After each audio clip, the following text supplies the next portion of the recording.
ሰላም ጤና ይስጥልኝ። የተወደዳችሁ የሰለዳ ሚዲያ አድማጭ ተመልካቾቻችን እንዴት ቆያችሁ? ለዕለቱ መራርጠን ወደ እናንተ ለማድረስ ያዘጋጀናቸው አዳዲስ ትኩስና ወቅታዊ መረጃዎችን ይዘን ቀርበናል። መረጃዎቻችን እየተከታተላችሁ እስከ ፕሮግራማችን ፍጻሜ ከኛ ጋር እንድትቆዩ ከወዲሁ በታላቅ አክብሮት ጋብዛለሁኝ። በተንቤን ከተሞች ትናንትና ሌሊት ላይ ህወሓትን የሚቃወሙ ጽሁፎች እየተበተኑ ማደራቸው ተገለጸ። እየተቀጣጠለ ባለው በህወሓት አገዛዝ ላይ የሚደረግ ተቃውሞ ትናንትና ህዳር 18 2018 ዓ.ም ወደ ዛሬ ህዳር 19 2018 ዓ.ም በሚያነጋው ሌሊት ላይ በለውጥ ፈላጊ ወጣቶች በትግራይ የገበሬ ማሰልጠኛ እንጂ የሰራዊት ማሰልጠኛ አያስፈልገንም፣ በትግራይ ትምህርት ቤት ሆስፒታል እንጂ የጦርነት ማሰልጠኛ አያስፈልገንም፣ ጭቆና ከውጭ ይምጣ ከውስጥ ያው ጭቆና ነው፣ በሌቦችና ሽፍቶች የህወሓት አመራሮች የትግራይ ምሁርና ወጣት ተጨቁኖና አንገቱ ደፍቶ የሚኖርባት ትግራይ መኖር የለባትም፣ የ80 ዓመት አዛውንቶች እንዲኖሩ የ20 ወርቃማ ወጣቶች አንሞትም፣ እኛ ወጣቶች ለልማት እንጂ ለጦርነት የምንከፍለው መስዋዕትነት የለም የሚሉ ጠንካራ ጽሁፎች ያዘሉ በርካታ ወረቀቶች እየተበተኑ ማደራቸው ከስፍራው የተገኘው መረጃ ያሳያል። በተያያዘ ዜና በተመሳሳይ ሰዓት የትግራይ የሰላም ኃይል ከሐራ መሬት ወደ እነዚህ ተንቤን አውራጃ የሚገኙ ከተሞች በመግባት በተለያዩ የድርጅቶች የቤቶች አጥሮች የግድግዳዎች ላይ በርካታ ቲፒኤፍ የትግራይ የሰላም ኃይል የሚሉ ጽሁፎች በመጻፍ ለህወሓት አገዛዝ ባፍንጫችሁ ነን የሚል መልእክት አስተላልፈው ወደ ተቆጣጠሩት ስፍራ መመለሳቸውም ያገኘነው መረጃ ያሳያል።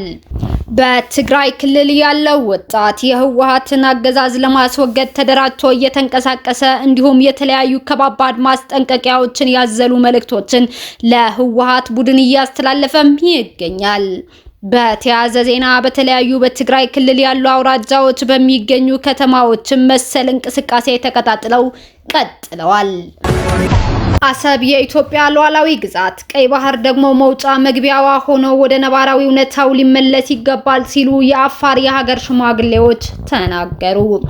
ኢትዮጵያ የቀይ ባህር ህጋዊ ታሪካዊና መልክዓ ምድራዊ መብት የነበራት ቢሆንም ምክንያቱና ውሳኔ ሰጪው ባልታወቀበት ሁኔታ ከባለቤትነት እንድትርቅ ተደርጋ ለዓመታት ዘልቃለች።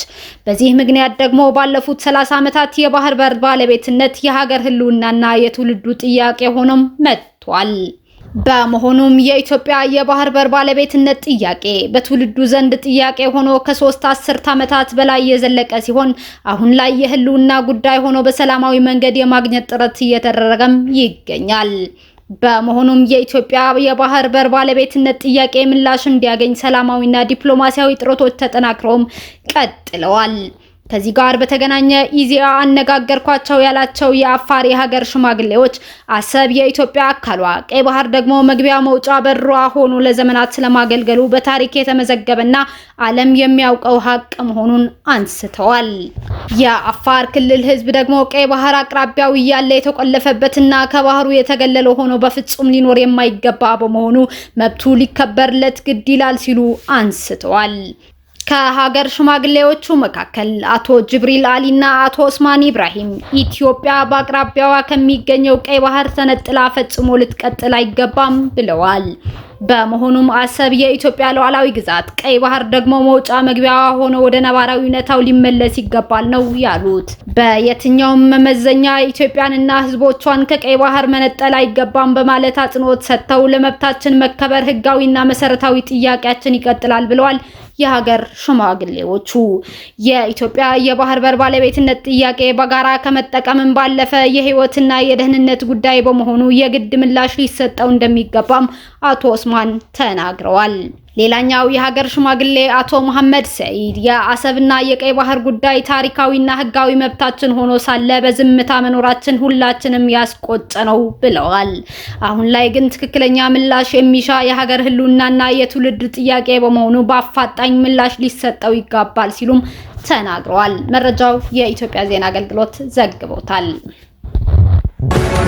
ሐሰተኛ ሰነዶችን በማዘጋጀት ሲያጭበረብሩ የነበሩ ግለሰቦች በቁጥጥር ስር መዋላቸውን የኢትዮጵያ ፌዴራል ፖሊስ ገለጸ። በአዲስ አበባ የካ ክፍለ ከተማ ወረዳ 8 በተለያዩ የመንግስትና የግል ተቋማት ስም ሐሰተኛ ሰነዶችን በማዘጋጀትና በማሰራጨት ሲያጭበረብሩ የነበሩ 3 ግለሰቦችን የኢትዮጵያ ፌዴራል ፖሊስ ከአዲስ አበባ ፖሊስ ጋር በመቀናጀት ባደረገው ጥናትና ክትትል በቁጥጥር ስር ማዋሉን ገልጿል። ግለሰቦቹ የተለያዩ የመንግስትና የግል ተቋማት ሐሰተኛ ክብ ማህተሞች፣ የትምህርት ማስረጃዎች፣ የቀበሌ መታወቂያዎች፣ የልደት ሰርቲፊኬቶች፣ የመሬት ይዞታ ካርታ፣ የቀረጥ ነፃ ደረሰኞች፣ የጋብቻ የምስክር ወረቀቶች፣ መንጃ ፍቃዶችና ሌሎች ሐሰተኛ ሰነዶችን በማዘጋጀትና በማሰራጨት የተጠረጠሩ መሆናቸውን የፌዴራል ፖሊስ አስታውቋል። ተጠርጣሪዎቹ ለሐሰተኛ ሰነዶች ማዘጋጃነት ሲጠቀሙባቸው የነበሩ የእጅ ስልኮችና ኮምፒውተሮች እንዲሁም የተዘጋጁ የተለያዩ ሐሰተኛ ሰነዶች በኤግዚቢትነት መያዛቸውም ተገልጿል። ህብረተሰቡ መሰል የወንጀል ድርጊቶች ሲፈጸሙ ከጸጥታ ተቋማት ጎን ሆኖ መረጃ በመስጠት የተለመደ ትብብሩን አጠናክሮ እንዲቀጥልም የኢትዮጵያ ፌዴራል ፖሊስ ጥሪውን አቅርበዋል። ለሩሲያ የባህር ኃይል 300ኛ ዓመት የምስረታ በዓል የቆመውን ሐውልት ለማፈንዳት ያሴረው ግለሰብ ተያዘ። ለሩሲያ የባህር ኃይል 300ኛ ዓመት የምስረታ በዓል በክራይሚያ ሴፓስታፖል የቆመውን ሐውልት ለማፈንዳት ያሴረው ግለሰብ በቁጥጥር ስር ውሏል ተብሏል። የፌዴራል ደህንነት አገልግሎት የ57 ዓመቱ የሴፓስታፖል ነዋሪ ሐውልቱን ለማፈንዳት በማቀድ የስለላ ተግባራትን ሲያከናውን በቁጥጥር ስር ውሏል ተብሏል። ተጠርጣሪው የዩክሬን ብሔርተኝነት ሐሳብ የሚከተል ነው የተባለ ሲሆን ስለ ወታደራዊ ተቋማት መረጃ ሲሰበስብና የዩክሬን ሚሳኤል ጥቃቶች በሴፓስታፖል የሚያስከትሉትን ጉዳት ለዩክሬን ድጋፍ ባላቸው የኢንተርኔት ምንጮች ላይ ለማተም ሲመዘግብ እንደነበር የፌዴራል ደህንነት አገልግሎት የፕሬስ አገልግሎት አስታውቋል። በቁጥጥር ስር የዋለው ግለሰብ የቦምብ አጠቃቀም መመሪያዎችን አጥንቷል፣ አስፈላጊ የቦምብ መሳሪያዎችን ገዝቷል እና የባህር ኃይል መታሰቢያ ሐውልትን ኢላማ ያደረገ በራዲዮ የሚቆጣጠር ፈንጂ ሰብስቧል ሲል ምርመራው ገልጿል። የጸጥታ ኃይሎች ቤቱን ሲፈትሹ ተዘጋጅቶ የተጠናቀቀውን ቦምብ አግኝተው መውረሳቸውንም ስፑትኒክ ዘግቧል። ባለስልጣናት በህገወጥ መንገድ ፈንጂዎችን በመያዝና የአሸባሪነት ድርጊቶችን በማቀድ የወንጀል ክስም መስርተውበታል። ፍርድ ቤቱ ተጠርጣሪው በእስር እንዲቆይ ያዘዘ ሲሆን ጥፋተኛ ሆኖ ከተገኘም የእድሜ ልክ እስራት ሊያጋጥመው ይችላልም ተብሏል። እስካሁን አብራችሁን ከኛ ጋር ስለነበራችሁ እያመሰገንኩኝ በሌሎች መረጃዎች እስክንመለስ እንደተለመደው የሶለዳ ሚዲያ ቤተሰብ በመሆን ላይክ፣ ሼር፣ ሰብስክራይብ ማድረጋችሁን አትርሱ። አዳዲስ ትኩስና ወቅታዊ መረጃዎቻችን በቶሎ እንዲደርሷችሁ የደወል ምልክቷን ይጫኑ። ስኬት፣ ድልና ሰላም ለኢትዮጵያውያን። ሶለዳ ሚዲያ